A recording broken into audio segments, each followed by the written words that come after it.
The bitter January wind of 1882 cut through Helena Edwards' threadbare coat like 1,000 frozen knives, and she wondered if this was how her story would end, collapsed in the muddy street of Challies, Idaho, with 53 cents to her name and nowhere left to run.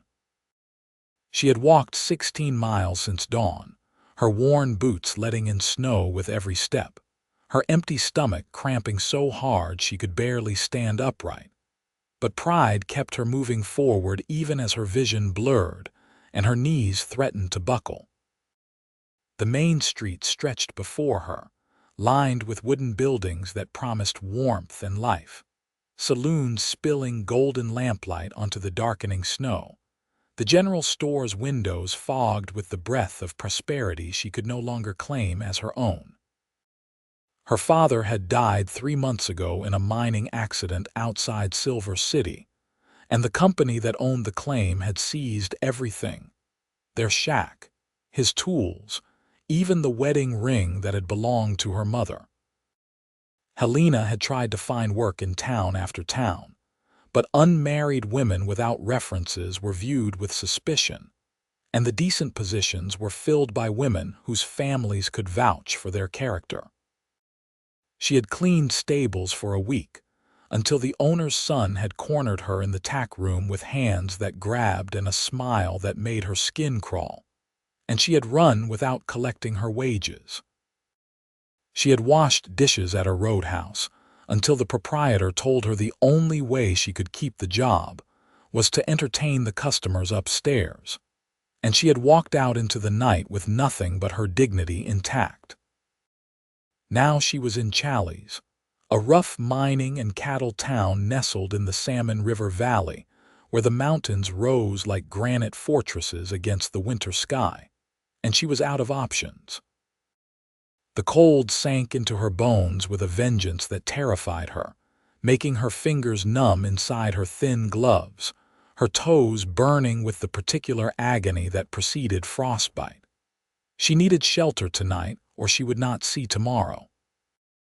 That simple arithmetic had brought her to this desperate moment, standing outside the Golden Spur Saloon with her hand on the door, knowing that walking through might mean compromising everything she had sworn to protect, but also knowing that freezing to death was a certainty if she did not try. The warmth hit her like a physical force when she pushed inside, and for a moment she could only stand there breathing in the heated air, feeling it burn her frozen lungs. The saloon was crowded with men, cowboys and miners and drifters, their voices rising in a steady roar punctuated by laughter and the clink of glasses. A piano played in the corner, the melody almost lost beneath the noise. Several women in bright dresses moved through the crowd carrying trays of drinks, their painted faces professionally cheerful, and Helena felt her stomach turn even as she forced herself to step further inside. A large man with a handlebar mustache and a stained apron approached her, his eyes taking in her shabby appearance with practiced assessment. "We do not need any more girls," he said flatly, "unless you have got experience working tables, and you look half dead besides." "I can work," Helena said, hating how her voice shook with cold and hunger. "I can do anything. Please, I just need a job and a warm place to sleep." The man's expression did not soften. "This is not a charity house. You want to work here, you work upstairs, or you work the tables, and either way you start by looking presentable. You look like something a cat dragged through a snowbank." Helena opened her mouth to respond, to beg if necessary, but the world suddenly tilted sideways and her knees gave out. She would have hit the floor if strong hands had not caught her, steadying her with a grip that was firm but surprisingly gentle. She found herself looking up into a pair of gray eyes set in a weathered face, a man in his late 20s with dark hair and a jaw shadowed with several days of stubble.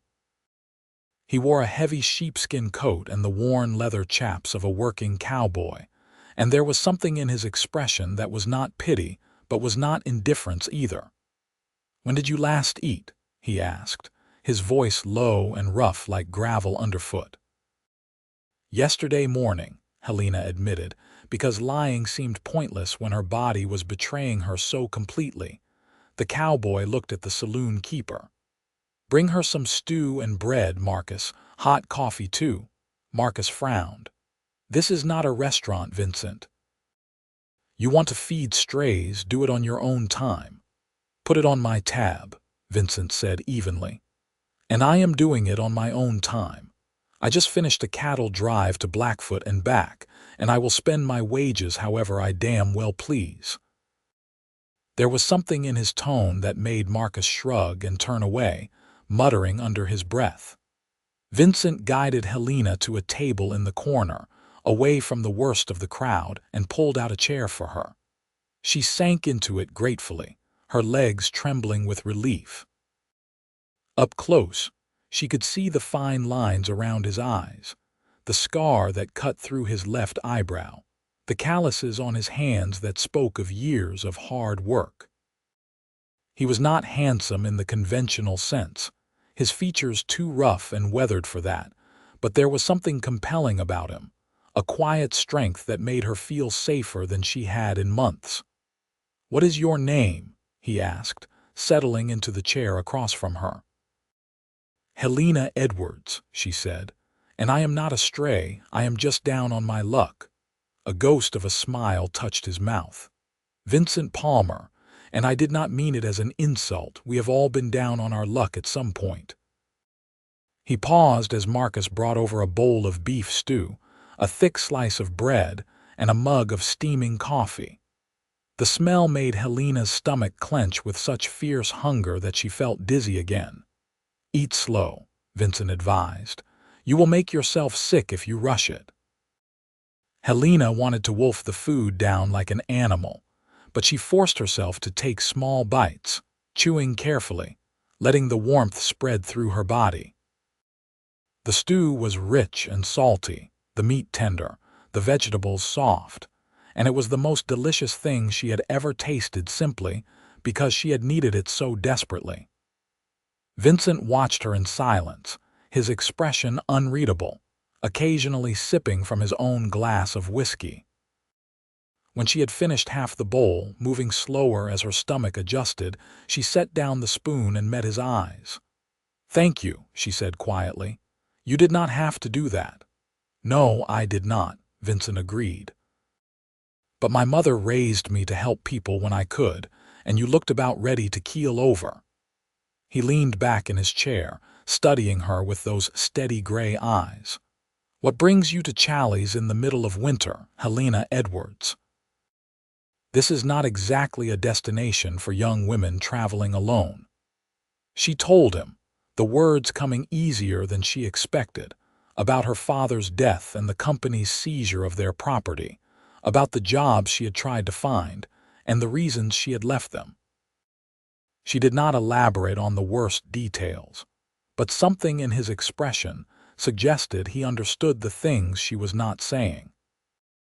When she finished, she wrapped her hands around the coffee mug, absorbing its warmth, and waited for him to tell her she was foolish or reckless or any of the other things she had already told herself.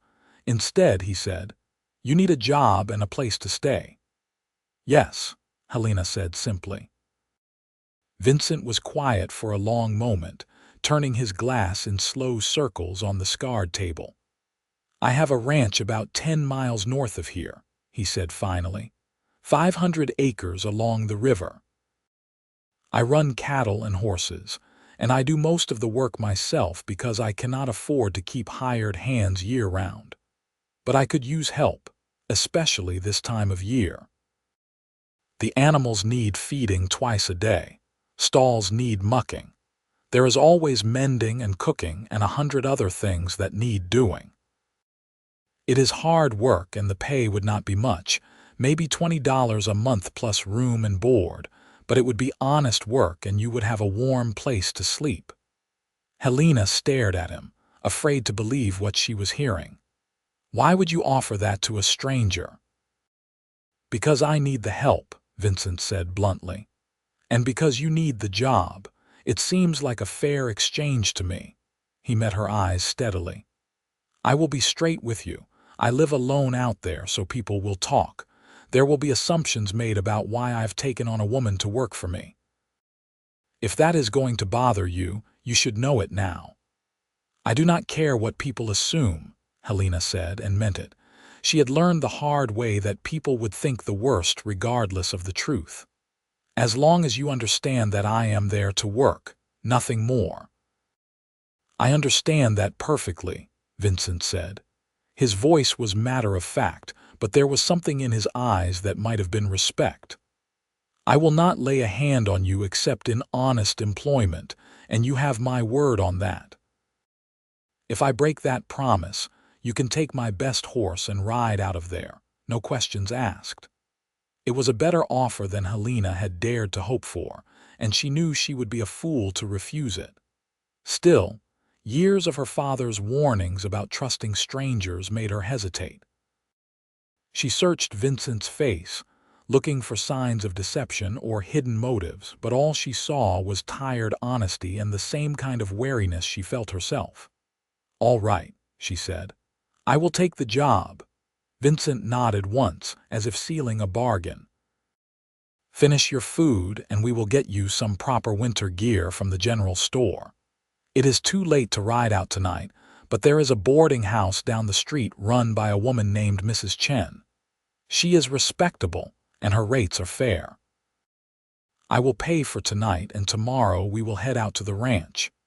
"You do not have to pay for the boarding house," Helena protested, even though she had no way to pay for it herself. "You have already done more than enough. Consider it an advance on your wages," Vincent said. "You can work it off if it makes you feel better, but you are no good to me if you freeze to death or collapse from exhaustion, so humor me." There was something almost teasing in his tone, and Helena found herself smiling despite everything.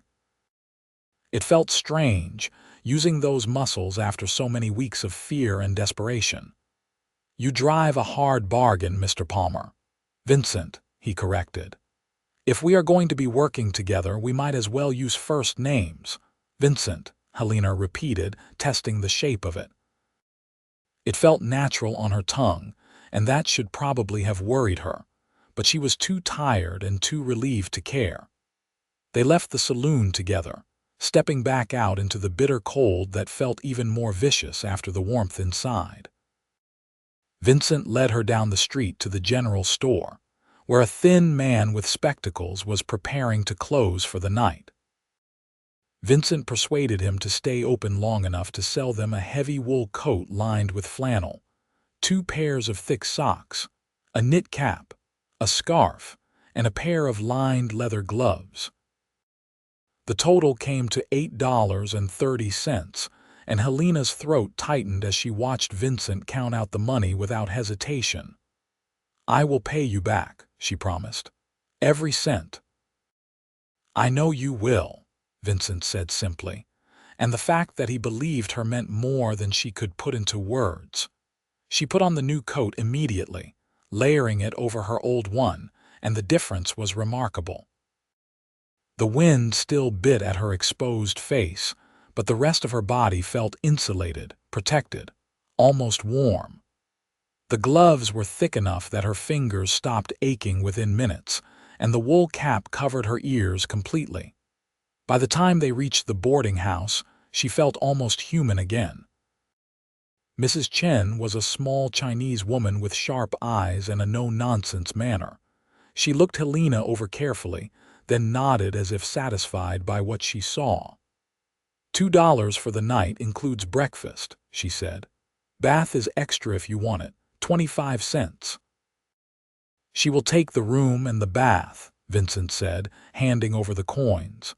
"And if you have any spare clothes that might fit her, I will pay for those too." Mrs. Chen's expression softened slightly. "I will see what I have," she said, and showed Helena upstairs to a small but clean room with a narrow bed and a washstand. The mattress was thin, but there were plenty of blankets, and after weeks of sleeping in barns and abandoned buildings, it looked like luxury. Vincent lingered in the doorway.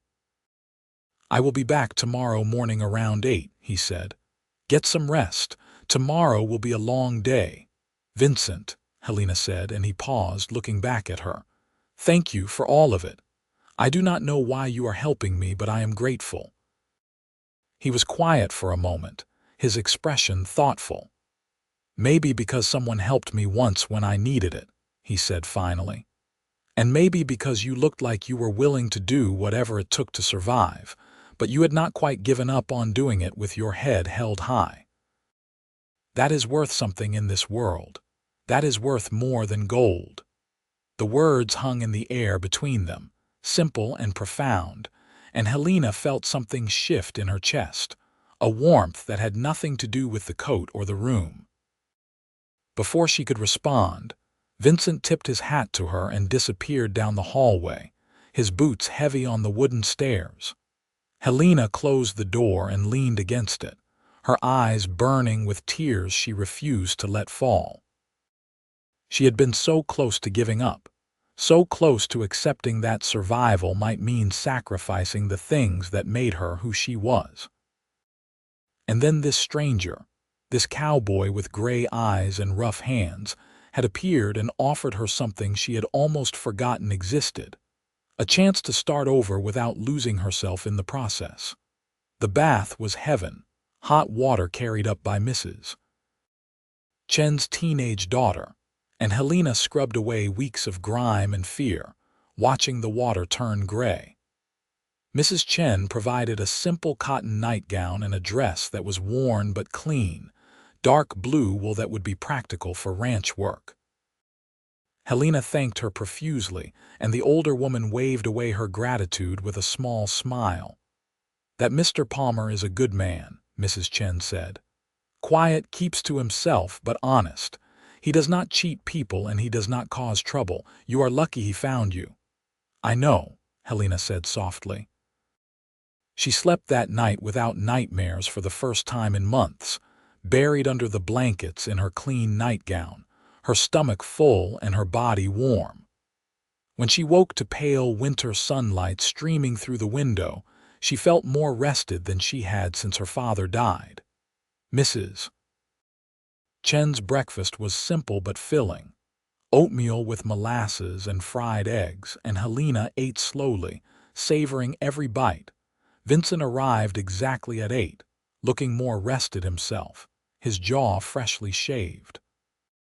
He had brought a gentle mare for Helena to ride, a bay with kind eyes and a patient temperament. Helena had learned to ride as a child, when her mother was still alive and they had lived on a small homestead in Utah, and the skills came back to her, easily despite the years. The mare responded to her light touch on the reins, and Vincent nodded approvingly. "Her name is Rosie," he said, swinging up onto his own horse, a tall roan gelding. "She is getting older, but she is steady. She will take care of you." They rode out of Challies heading north, following the Salmon River as it cut through the valley. The landscape was breathtaking in its harsh beauty, the mountains rising stark and white against the brilliant blue sky, the river partially frozen along the edges but still flowing in the center, the evergreens weighted down with snow. The cold was intense, but Helena's new coat kept the worst of it at bay, and there was something exhilarating about being on horseback again, about moving through this wild country with purpose. Vincent rode easily beside her, occasionally pointing out landmarks. He was not much of a talker, she realized, but his silences were comfortable rather than awkward. When he did speak, his words were thoughtful and deliberate, as if he did not waste them on things that did not matter. "The ranch belonged to my uncle," he told her as they followed a trail that wound up into the foothills. "He raised me after my parents died in a cholera outbreak when I was 12. He taught me everything about cattle and horses, about reading the land and the weather, about being self-sufficient. When he passed 3 years ago, he left the place to me. It is not much, but it is mine, and I have put everything I have into making it work. It must be hard, running it alone, Helena said. It is, Vincent admitted, but I have never been afraid of hard work. And there is something satisfying about building something with your own hands, about knowing that your success or failure depends on your own efforts and not someone else's whims. Helena understood that sentiment completely. Her father had felt the same way about his mining claims, even though in the end the company had proven that independence was an illusion. But she did not say that to Vincent. There was no point in poisoning his hope with her own disillusionment. The ranch appeared as they crested a ridge, nestled in a small valley where a creek fed into the river. The main house was a sturdy log cabin with a stone chimney, smoke rising from it in a thin column. There was a barn that looked well-maintained, a chicken coop, and several corrals where cattle huddled against the cold. It was a working ranch, practical rather than pretty, but there was something appealing about its solid functionality. "I started the fire this morning before I came to town," Vincent said, reading her thoughts. "The house should be warm by now." He helped her dismount, his hand steadying her until she found her footing, and then led both horses to the barn. Helena followed, curious to see the setup. The barn was organized and clean, with 6 stalls for horses and space for storing hay and equipment. 3 of the stalls were occupied, including one by a beautiful black stallion who tossed his head at their entrance. "That is Shadow," Vincent said. "He is temperamental, but he is the best cutting horse I have ever owned. And these 2 are Daisy and Buck. They pull the wagon." He showed her where the feed was stored, how much to give each animal, the schedule he kept for mucking the stalls. His instructions were clear and detailed, and Helena listened carefully, determined to prove she was worth the chance he was taking on her. After the horses were settled, Vincent took her to the house. The interior was Spartan but comfortable. One large room that served as kitchen and living area, with a bedroom partitioned off at the back, and a ladder leading to a loft. The furniture was simple and handmade. A table with 4 chairs, a rocking chair by the fireplace, shelves lined with supplies and a few books. It was a bachelor's space, functional and unadorned, but it was clean and well kept. "You will take the bedroom," Vincent said, gesturing to the partitioned area. "I will sleep up in the loft. There is more privacy that way." Helena started to protest, but he held up a hand. "I am not arguing about this," he said firmly. "You are a woman alone on a ranch with a man you just met. The least I can do is give you a door that closes and some semblance of privacy. Besides, I am used to the loft. I slept up there when I was a boy." The bedroom was small, just enough space for a narrow bed and a trunk, but it had a window that looked out over the valley and a door that did indeed close. Helena set down her small bundle of belongings and turned to find Vincent watching her from the doorway. "Thank you," she said. "For all of this. I know I keep saying it, but I mean it." "You can thank me by doing the work you promised," Vincent said, but there was no harshness in it. "Come on, I will show you the rest of the operation and we will figure out how to divide the chores." The afternoon passed in a blur of activity. Vincent showed her how to feed the cattle, scattering hay from the wagon while the animals pressed close, their breath steaming in the cold air. He taught her how to check the water troughs, breaking the ice that formed overnight so the animals could drink. He introduced her to the dozen chickens in the coop and showed her where they laid their eggs, tucked into nesting boxes filled with straw. There was firewood to be split and carried, meals to be planned, equipment to be mended. By the time the sun began to set, painting the snow gold and pink, Helena was exhausted but satisfied. Her muscles ached from work rather than cold and hunger, and there was something deeply gratifying about that difference. Vincent cooked dinner, venison steaks and potatoes fried with onions, and they ate in companionable silence at the rough table. Helena offered to clean up, and he accepted without argument, settling into the rocking chair with a book. She washed the dishes in a basin of heated water, stealing glances at him as she worked. He was absorbed in his reading, his profile sharp in the firelight, and she found herself wondering about him, this quiet man who had offered her refuge when she had nowhere else to turn. That night she lay in the narrow bed in the little room, listening to the wind howl outside and the fire crackle in the main room, and felt safer than she had since her father died.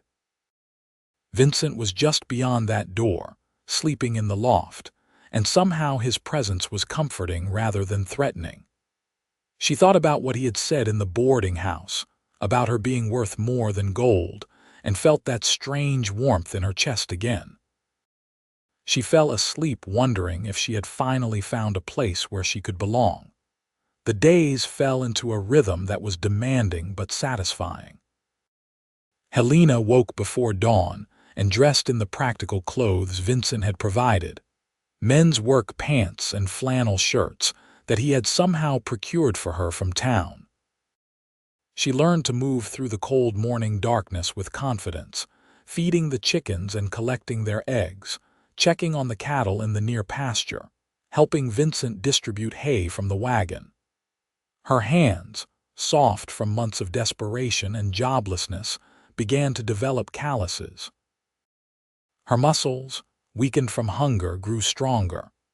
The weight she had lost began to return as she ate regular meals, simple but substantial, cooked by both her and Vincent in turn. Vincent was a patient teacher, never condescending, never impatient when she made mistakes. When she struggled to lift a heavy bucket of water, he showed her how to use her legs instead of her back. When she accidentally left a stall door unlatched and one of the horses wandered out, he simply helped her catch the animal and then explained the importance of double-checking every latch. When she burned the cornbread because she was not familiar with his temperamental stove, he ate it anyway and showed her how to judge the heat for next time. They worked side by side in a partnership that grew more comfortable with each passing day. Vincent talked more as he got used to her presence, sharing stories about his uncle and his childhood, about the years he had spent as a cowboy on other people's ranches before inheriting this one.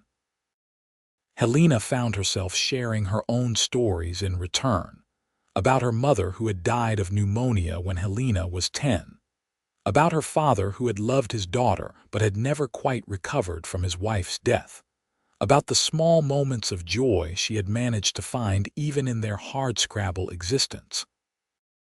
2 weeks passed, then 3.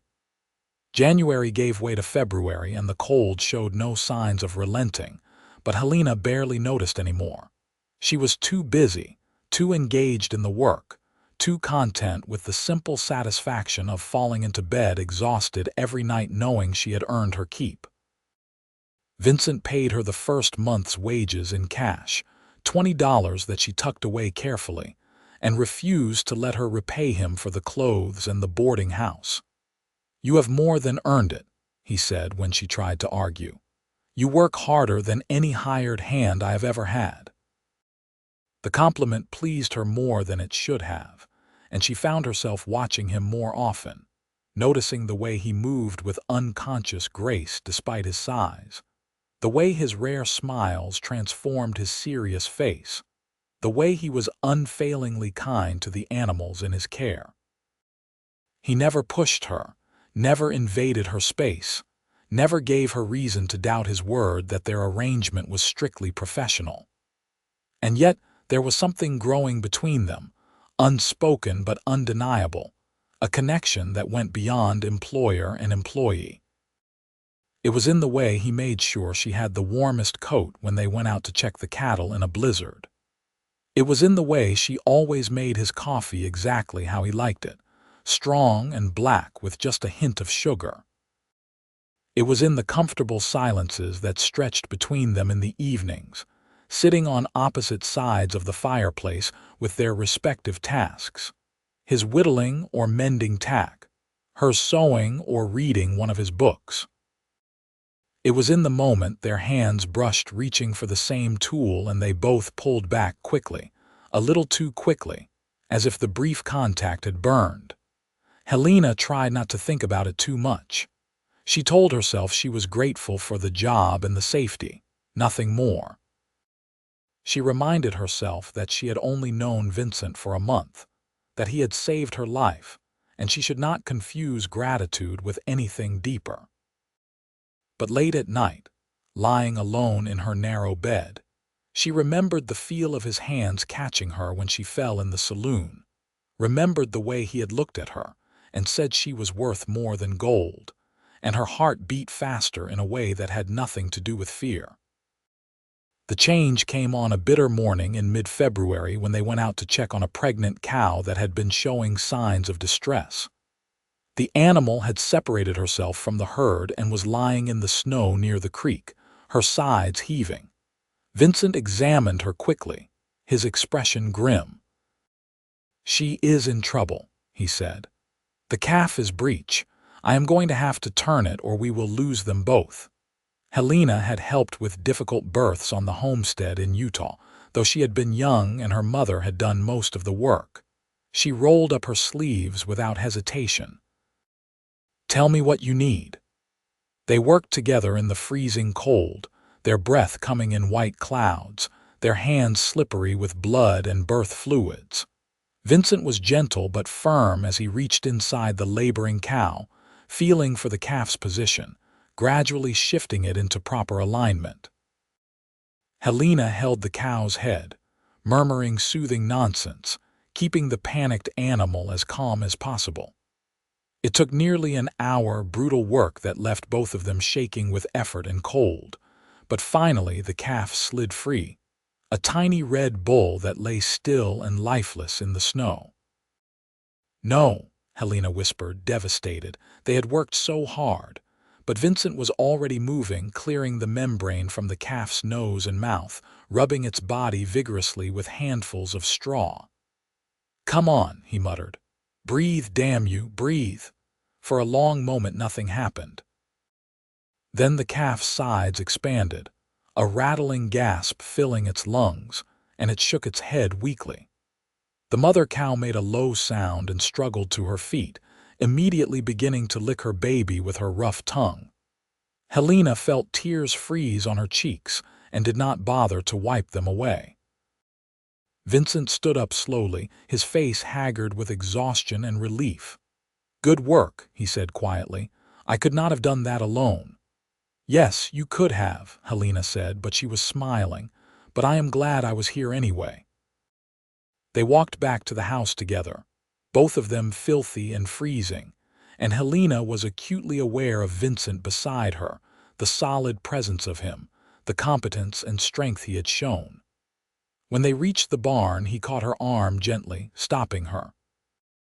"Helena," he said, and there was something in his voice she had never heard before, a roughness that had nothing to do with the cold. "I want you to know that these past weeks, having you here, it has been good, better than good. I did not realize how lonely I was until I was not lonely anymore." Helena's breath caught in her throat. "I feel the same way," she admitted. "This place, this life, working with you, it has given me something I thought I had lost, purpose, hope." Vincent's gray eyes searched her face, and in them she saw the same confusion and longing she felt herself. "It is more than that for me," he said quietly. "Or it is starting.